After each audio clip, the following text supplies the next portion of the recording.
ও মা, আজকে তো শনিবার, আজকে তুমি নিরামিষ রান্না করেছো তাই তো? হ্যাঁ, আজকে নিরামিষ রান্না করেছি শনিবার বলে। ও, তা নিরামিষ কি কি রান্না করেছো দাও? ডাল করেছি, মূলো দিয়ে ডাল, ধনে পাতা দিয়ে। বাবা, মূলো দিয়ে ধনে পাতা দিয়ে মটর ডাল করেছো তাই মটর তো? ডাল করেছি। তো ডালটা ঘন ঘনই হয়েছে। আমাদের এরকমই ডাল খায়। আর ঢেঁড়স ভাজা ঢেঁড়স করেছো? ভাজা করেছি। ও,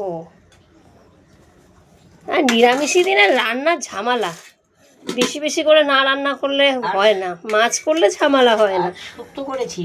আমার শুক্তো মুখে তো কোনো করেছো? স্বাদ নেই, খেতে পাচ্ছি না, তাই সব রকম ছোট এই যে পেঁপে টেপে দিয়ে সব শিউলি পাতা দিয়ে শুক্তো করেছি। শিউলি পাতা দিয়ে শুক্তো করেছো? হ্যাঁ। পেঁপে, আলু, বেগুন, ঝিঙে, তাই তো? হ্যাঁ, এটা নিরামিষ শুক্তো করেছো। শুক্তো নিরামিষ দাও, শুক্তো। পাতে পাতে দাও।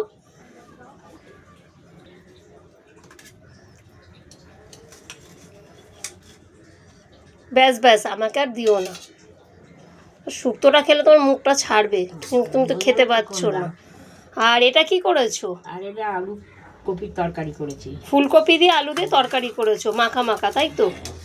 বাবা, এই তোমার শরীরটা ভালো না, তাও তোমার একটা রান্না করার জন্য তোমার রোগ, তুমি রান্না করবেই, এত কিছু আমি মানা করলাম। হ্যাঁ, ভাতটা তো খেতে হবে। এত কিছু রান্না করবে না, শরীর খারাপ, কিছু করবে না, আলু সিদ্ধ ভাত খাবো। কথা শুনবে না, কথা না শুনলে তো মাথাটা আমার গরম হয়ে যায়। চলো খেয়ে নি, খাওয়া যাক।